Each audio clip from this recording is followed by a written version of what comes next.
எல்லார் முன்னாடியும் எங்க 2 பேரையும் எப்பயுமே அசிங்கப்படுத்துறதுனால, என்னால இனிமே இந்த வீட்ல இருக்க முடியாது.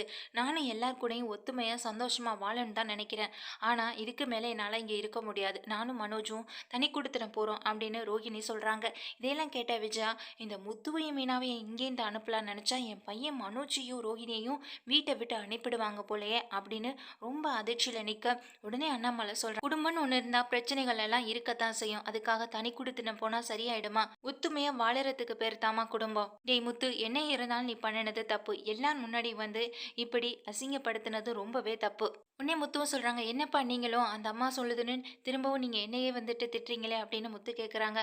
அது இல்லடா, அதுக்கு முன்னாடி நீங்க 3 பேர் மட்டும்தான் இருந்தீங்க. ஆனா இப்போ 3 பேரோட வாழ்க்கை துணையும் இந்த வீட்ல இருக்காங்க. உன்னை ஏதாவது சொன்னா அப்ப மீனாவுக்கு கோவம் வர மாதிரி தானே எல்லாருக்குமே இருக்கும். அந்தந்த இடத்துக்கு ஏத்தாது போல நம்ம இனிமே புரிஞ்சு நடந்துக்கணும். உங்களுடைய பிரச்சனையில 3 மருமகளுக்கும் இடையில ஏதாவது பிரச்சனை வந்துரும். இனிமே எந்த பிரச்சனையா இருந்தாலும் என்னை கூப்பிட்டு தனியா சொல்லு. அதை நான் இனிமே பாத்துக்கிறேன் அப்படின்னு சொல்றாங்க அண்ணாமலை. ரோஹிணிகிட்டயும் சொல்றாங்க, தனி கொடுத்தனாலாம் ஒன்று போக வேணாம்ப்பா, எல்லாரும் ஒத்துமையாகவே இருக்கலாம். இதுக்கு மேலே எந்த பிரச்சனையும் வராமல் நான் பார்த்துக்கிறேன் அப்படின்னு அண்ணாமலையும் சொல்கிறாங்க. ரோஹிணி சொல்கிறாங்க, இனிமே மனோஜை யார் முன்னாடி எதுக்காகவும் இன்சல்ட் பண்ணி பேச வேணாம்னு சொல்லுங்க அங்கல் அப்படிங்கிறாங்க. இனிமே முத்து பேச மாட்டாமா அப்படின்னு அண்ணாமலை வாக்கு கொடுக்குறாங்க. தனக்காக எல்லார் முன்னாடியும் பேசுகிற ரோஹிணி கிட்ட போய் மனோஜ் கதறி அழுகிறாங்க.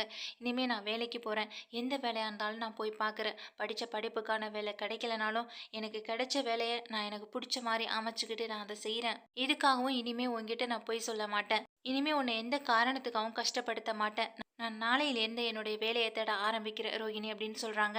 அண்ணாமலையும், வாழ்க்கைனா இனிமே என்னன்னு புரிஞ்சுக்கடா.